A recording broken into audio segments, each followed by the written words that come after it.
Hugh O'Brien wasn't just a TV legend from Wyatt Earp, he became a real-life hero off-screen. Through his foundation, he dedicated decades to guiding young people, pouring millions into charity, and shaping countless futures. To the world, he looked unstoppable, the very image of strength and success. But when he passed away at 91, shocking truths emerged, and the legacy he built began to crumble. After his death, shocking scandals exploded. 4 different people stepped forward, each claiming to be Hugh O'Brien's secret child, each demanding a share of his fortune.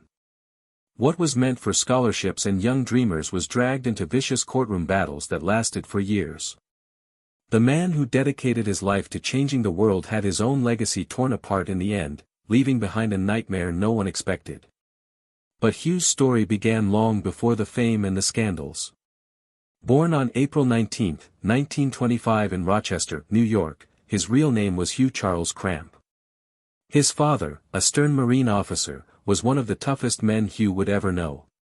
His mother, with her German Jewish, English, and Scottish heritage, gave him a complex identity in a world still scarred by the bitterness of World War I. Growing up in an era shadowed by prejudice, Hugh's early years shaped the resilience, and the battles, that would define his life. Raised in a strict military household, Hugh's childhood was built on loyalty, discipline, and duty. His father's constant transfers meant that home was never permanent, just another town, another new beginning. By 1930, the family had settled in Lancaster, Pennsylvania, only to pack up again 4 years later and move to Chicago. There, Hugh entered New Trier High School in Winnetka, Illinois, a place already legendary for its brutal academics and powerhouse athletics. But Hugh wasn't just another student. Soon, he transferred to Kemper Military School in Boonville, Missouri, a breeding ground for generals, politicians, and future leaders. Among the elite, Hugh stood tall. He didn't just survive the pressure, he thrived, earning letters in 4 sports: football, basketball, wrestling, and track. Even as a teenager, he carried the drive of a man destined for something far greater than ordinary life. Few students had ever achieved such a feat. A 1943 Keir record characterized him as relentless and indefatigable, noting how he could sprint on the track and then immediately transition to the wrestling mat that same afternoon. This extraordinary stamina contributed to the resilience that would later shape his life. At merely 17 years of age, Hugh made a choice that altered the course of his future. He had enrolled at the University of Cincinnati to pursue pre-law, but after just 1 semester, he decided to enlist in the Marines. This was during late 1942 or early 1943, right in the heart of World War II. Within a few months, he became the youngest drill instructor in Marine Corps history, a record that remains unbroken. Despite not being legally an adult, he was responsible for training recruits, many of whom were older than he was, at camps in San Diego. His leadership abilities were quickly acknowledged, and he advanced through the ranks faster than almost anyone else of his era. His youth made the appointment so remarkable that superiors looked into it before ultimately confirming him in the position. During the summer of 1943, while training Marines, Hugh also found a side gig that added a touch of Hollywood to his life. On weekends, he made his way to Hollywood Boulevard, where he washed store windows for $2 per storefront. It was good money for that time, equivalent to about $35 today, and it funded dates with young women, often actresses, who worked in or around the movie theaters. He later chuckled at the thought that years before his name would shine in lights, he was cleaning the glass of the very buildings where stars were honored. 17 years later, in 1960, his own star was placed on the Hollywood Walk of Fame on the same block where he once toiled. Around this period, he also experienced his first taste of show business. One evening at the Hollywood Canteen, a USO club where celebrities volunteered to serve soldiers, he encountered the actress and radio host Arlene Francis. She urged him to participate in her radio show Blind Date, a fun program that matched actors and actresses with troops. Hugh surprised Francis and got laughs when he deviated from the script and delivered his own lines on television. He secured a date with rising star Virginia Mayo as a result of the maneuver, and his name became the talk of Hollywood insiders. Doors were opened by that brief instant. Stage work soon followed, and Hollywood abruptly came into his life. Hugh returned to civilian life when his duty finished in 1947, still intending to become a lawyer. Although he had been accepted to Yale Law School, he decided to spend some time in California before enrolling. In the end, he lived in a boarding house where some of the Goldwyn girls lived. The Glitzy Dancers from musicals by Samuel Goldwyn. He helped out around the house, cleaned, and performed other menial tasks while taking in the Hollywood vibes to earn his keep. Acting prospects slowly drew nearer, and the plan to study law started to wane. His attendance at a rehearsal of Somerset Maugham's play, Home and Beauty, in 1947 marked a turning point in his life. Hugh was only there to see his girlfriend play, but he was asked to step in when the main actor became ill. He took the stage and read the words without any preparation. As the event continued, he received positive reviews, and all of a sudden, agencies called. Overnight, the event transformed his life, and a new dream took the place of his previous one of becoming a lawyer. Shortly after, he was spotted by actress and director Ida Lupino, who asked him to do a screen test for her movie Never Fear. The film, which was released in 1949, focused on a dancer who contracts polio, a topic that spectators found particularly poignant during the outbreak. In contrast to Sally Forrest, Hugh played a physical therapist, and his portrayal attracted notice. Due to his success, he was able to sign a deal with Universal Studios, which provided him with the stability that all young actors aspire to. His name even became Hollywood. His first playbill printed his real name, Hugh Charles Crampa, as Hugh Crape, which prompted him to worry about embarrassing himself in the future and elicited laughter. He decided to go by O'Brien, his mother's last name. However, he made the decision to leave it that way after it was spelled wrongly as O'Brien. Ironically, a simple error gave rise to the name that made him famous. He worked in small roles at Universal for 3 years to establish his resume.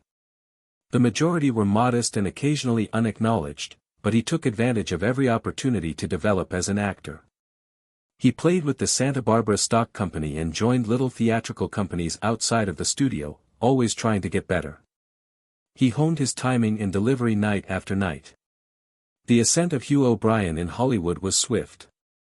His performance as Lutton Tom Lamar in The Man from the Alamo in 1953 earned him the Golden Globe for Most Promising Newcomer in 1954. The fact that he tied with 2 other young actors, Steve Forrest and Richard Egan, made the victory unique and demonstrated how cutthroat Hollywood was at the time. The honor immediately elevated O'Brien to the level of future top men. It helped him break out from the shallow formulaic casting that frequently ensnared attractive performers in the 1950s and gave him credit and access to more important roles. The Hollywood Foreign Press Association's accolades served as the cornerstone for an extraordinary career in television and movies. O'Brien had entered major productions by 1954. He co-starred with Spencer Tracy and Robert Wagner in the Technicolor and CinemaScope film Broken Lands as Mike Devo. The film received 2 Academy Award nominations and went on to win the Golden Globe for Outstanding Picture, fostering worldwide understanding. He played Charles Gibbs in the stunning Irving Berlin musical There's No Business Like Show Business that same year, co-starring with Ethel Merman and Marilyn Monroe, showcasing a whole different side of his abilities. O'Brien was more than just a pretty face, as evidenced by the difference between a glitzy Hollywood musical and a somber family western. His ability to switch across genres caught the attention of listeners. Early in his career, O'Brien made a risky choice even though he had the assurance of a studio deal.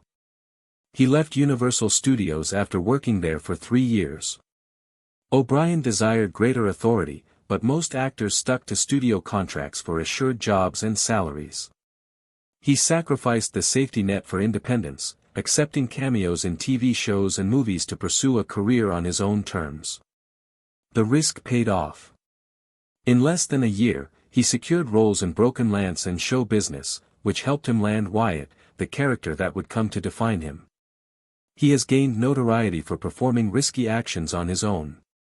He allowed a stuntman to blast a pellet gun containing a blood capsule straight at his forehead during one particularly memorable shootout sequence. There was no practice, and a single misstep could have had disastrous consequences. The audience was shocked when the blood exploded precisely on cue, demonstrating O'Brien's dedication to realism. Although many believed he was taking unwarranted chances, he felt they were worthwhile. His commitment set him apart from actors who used doubles and demonstrated to Hollywood that he took his work seriously. O'Brien maintained his physical fitness while studying method acting off-screen. He swam, sailed, played tennis, and rode his bicycle for considerable miles. He prepared himself for the physical demands of action parts and westerns at a period when most actors trained solely for appearances. He also worked with seasoned professionals, picking up skills that improved his performances. His reputation in the business was enhanced by his ability to succeed in both drama and action, which came from striking a balance between study and discipline. He was selected for the Wyatt Life and Mythology in 1955, when he was only 30 years old. Many were taken aback by the decision because well-known celebrities like George Montgomery were also taken into consideration. However, producers recognized a blend of contemporary heroism and a tough demeanor in O'Brien. Just 4 days before Gunsmoke, on September 6, the show debuted. O'Brien became well-known very fast and made an appearance in all 229 episodes, which was remarkable at the time. He left a lasting impression with his voice, appearance, and portrayal of the renowned Marshal. O'Brien prepared by purchasing Wyatt Earp, Frontier Marshal, a 392-page biography by Stuart N. Lakes published in 1931, which stoked popular interest in the law enforcement officer. Even Lake himself was contacted by him, and he was persuaded to serve as a consultant for the first 2 seasons.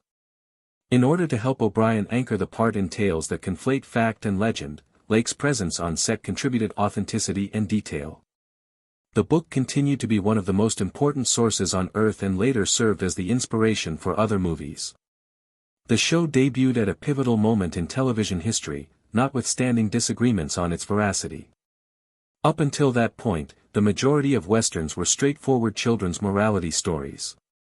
However, it was altered by 3 shows in a single, remarkable week in September 1955. Wyatt Earp, Cheyenne, and Gunsmoke. By emphasizing moral quandaries and human depth over straightforward good versus evil tales, they collectively gave rise to what came to be known as the adult western. With 26 adult westerns airing on prime-time television by 1959, the genre was one of the most influential in American culture. Wyatt Earp had tremendous success. With an average of 13.7 million viewers during its 3rd season, 1957 to 1958, the program came in at number 6 in the U.S. ratings.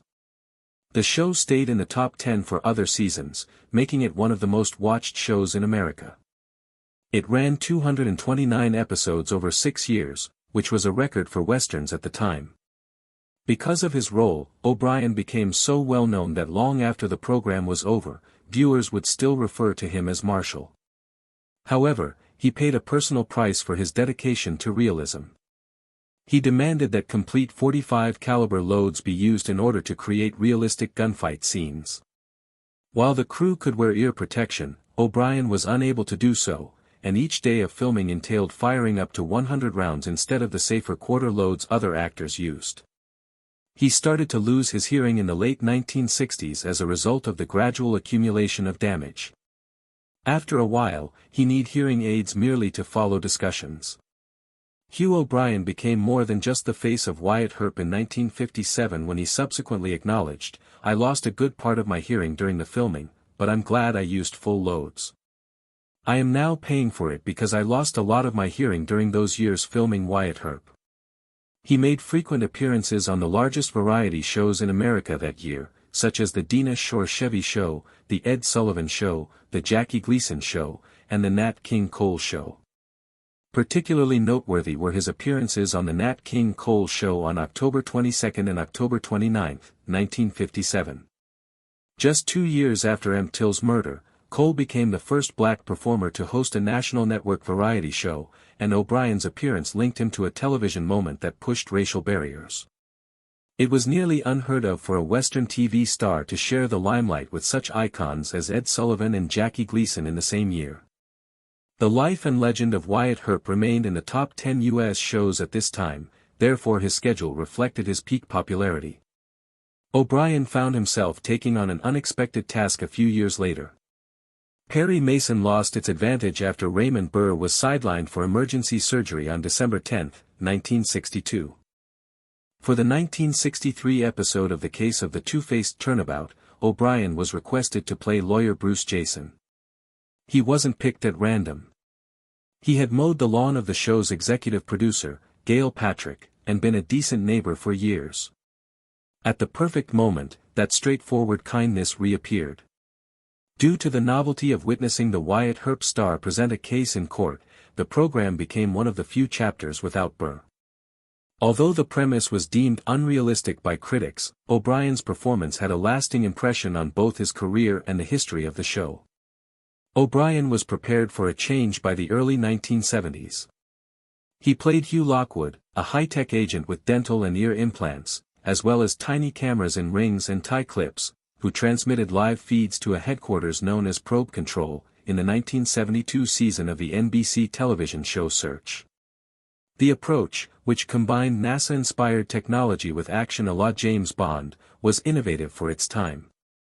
As the series alternated leads, O'Brien shared top billing with Doug McClure and Tony Franciosa. However, the show never achieved the kind of success he had planned for. It ranked number 63 out of 75 shows in the 1972-73 season with a 14.6 Nielsen rating after only 23 episodes. Despite its brief existence, its futuristic devices eventually gained it a cult following among espionage and science fiction enthusiasts. O'Brien had a similarly diverse cinematic career. He portrayed Hugh Lombard in the 1965 version of Agatha Christie's well-known mystery, 10 Little Indians. He played gambler Jack Holford in John Wayne's last movie, The Shootist, in 1976. In what many considered as the symbolic end of the Western era, O'Brien's final on-screen performance, against the renowned Wayne, was a momentous occasion. Years later, in 1988, he made his debut to a new audience as the vicious businessman Granger in the box office success comedy Twins, co-starring with Danny DeVito and Arnold Schwarzenegger. O'Brien, however, was adamant about proving to viewers that he was more than just a Western hero. Stars like Johnny Mathis and Ginger Rogers joined him as guest hosts at the Hollywood Palace on January 11, 1964, for a telecast that attracted over 20 million viewers. He had an appearance on the music variety show Shindig in 1965, which introduced the Rolling Stones and The Who to American audiences. O'Brien demonstrated his ability to adjust to the shifting tastes of the 1960s by interacting with rock music and adolescent society, something that many of his contemporaries found difficult to do. His personal life kept him in the news even as his career flourished. He was regarded as one of Hollywood's most desirable bachelors in the 1960s. Frequently associated with glitzy women such as model actress Susan Denberg, Oscar-winning actress Rita Moreno, and former Iranian royal princess Soraya. Their frequent appearances at parties and premieres fed the tabloids, portraying O'Brien as the affluent, enigmatic playboy that many people dreamed of but few actually knew. It was a far cry from the good-hearted lawman he played on film. Then his carefully cultivated image was shaken by a controversy. Hugh Donald Cramp, then 16 years old, was the son of Los Angeles photographer Adina Equez, also spelled Etkuz, who launched a paternity suit against O'Brien in 1969. According to her, the boy was conceived in 1951 when they were dating. The court decided in her favor and declared O'Brien to be the legal father after years of denial. Celebrity paternity cases were rarely made public at the time, therefore the decision was out of the ordinary. O'Brien was ordered by the court to pay $250 in child support each month. It was a startling surprise for many who loved him as the virtuous Wyatt Earp. Every aspect was covered by the media, highlighting the discrepancy between his personal decisions and his heroic television character. Fans began writing to express their displeasure and support, while producers were concerned about the impact the incident might have on his career. He never really recovered from the disgrace. He was badly stung by the case, according to Hollywood insiders. The man who had made a living by portraying noble characters now served as a living illustration of how swiftly a personal issue may turn into a public one. The incident was a reflection of the shifting social landscape in the 1960s, when celebrities were no longer immune to criticism. The scandal dogged him even decades afterward. Many were shocked by the words that emerged from O'Brien's trust when he passed away in 2016. It made it very plain that, "I do not have any children, living or deceased." It went on to name Hugh Donald Krampa and Adina Etkuz, among others, in order to bar them from inheritance. The direct language demonstrated his determination to keep them out of his legacy, and the trust was worth millions. Even any further evidence that would point to heirs was rejected in the statement. Hugh O'Brien received a telegram in 1958 that would alter the course of his life. At the time, he was 33 years old and at the height of his stardom as Wyatt Earp on television. He received a call asking him to go to Lambaréné, a small hospital run by Nobel Peace Prize recipient Dr. Albert Schweitzer in a remote Gabon community. It was a long and challenging expedition that included crossing the Ogwe River in a canoe, a bush plane, and a commercial plane. He entered a world that was completely different from Hollywood when he got there. He saw Schweitzer and his staff treat leprosy patients for 9 days without running water, power, or complaints. He was inspired and shocked by the encounter. He started a movement that would expand far beyond his wildest dreams when he established the first Hugh O'Brien Youth Leadership Seminar in Los Angeles, just 2 weeks after arriving back in the United States. Schweitzer grasped Hugh's hand before he left Africa and asked him a question that would stay with him forever. He wasn't asking about fame in a playful manner when he said, "What are you going to do with this?" He wanted to know how Hugh would use his voice, his position, and his power. You couldn't get the words out of your head for weeks after they were spoken. They compelled him to consider the purpose of his existence. He had the option to return to Hollywood and ignore the event, but he chose not to. He came to the conclusion that his fame was useless unless it was applied to change the world. All of his subsequent actions were sparked by that one inquiry. By the 1960s, Hugh was in danger of failing due to a personal struggle.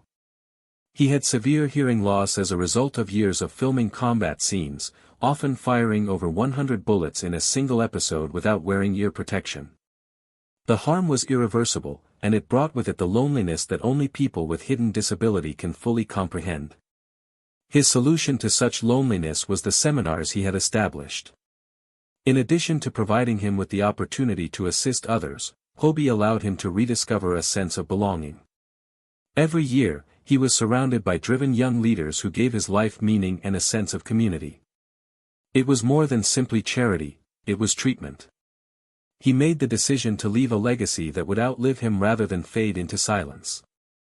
Hobie developed into something remarkable from that modest beginning. Its programs have involved more than 500,000 students from all 50 states and more than 15 countries. Over 8,500 young people attend one of the 70-plus seminars that are hosted worldwide each year. More than 5 million hours of community work have been performed by Hobie graduates since 1998. Hugh frequently claimed that this was his greatest accomplishment. Nothing compares to watching young people realize they might have an impact, despite all the parts he played and the recognition he had. He was aware that those figures indicated his work was having a significant impact. Continuing the challenge that Schweitzer had issued to him before, Hugh made advantage of all available resources to grow the program. To ensure that the seminars not only survived but flourished, he solicited assistance from friends in Hollywood, garnered media attention, and used a large portion of his personal funds. Hobie had expanded to 19 nations by the late 1970s. It consistently emphasized empathy, civic duty, and critical thinking. The same principles that Hugh had witnessed in Africa. In private, he acknowledged that the work also helped him fill the void left by his hearing issues and the hurt of broken relationships. He turned his personal sorrow into something bigger by giving his all to Hobie. It was redemption based on deeds rather than remorse. Hugh shocked everyone once more when he got married for the first time at the age of 81. On June 25, 2006, after 18 years together, he wed Virginia Barber at Woodland Lawn Memorial Park in Glendale. Virginia was a teacher nearly 30 years more youthful, and their long dating had defied the standard Hollywood headlines. The wedding drew 300 guests or even featured a serenade by way of Debbie Reynolds, officiated by means of televangelist Robert Schuller. It became referred to as a marriage to die for, as it happened within the same cemetery in which Hugh could at some point be buried. The unusual venue suited his sense of humor and his refusal to observe the rules of Hollywood subculture. Instead of a glamorous hotel honeymoon, the couple went to Oxford University to study philosophy.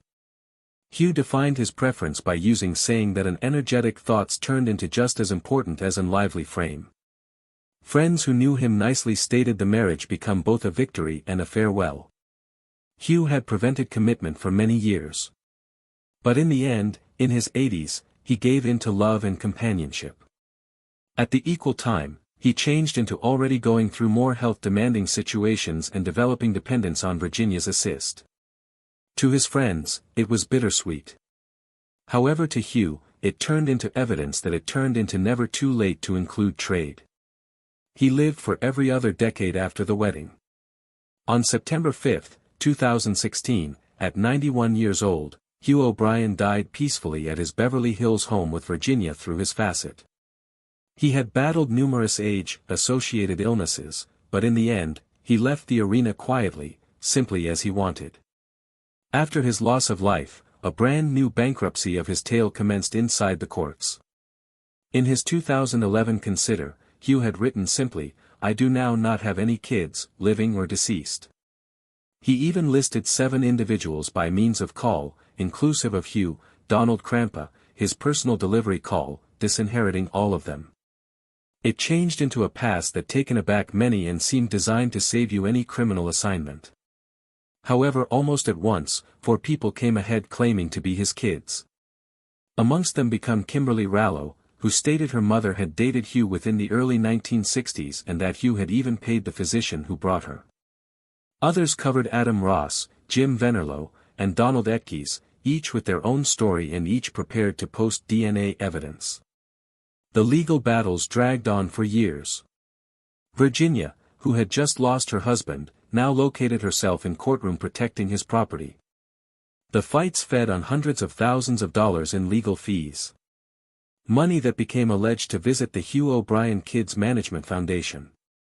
Scholarships and youth programs were placed on preserve at the same time as the court struggles played out. It was a painful twist, turning a man who had given so much to younger people into the center of a dispute that delayed his very last gift to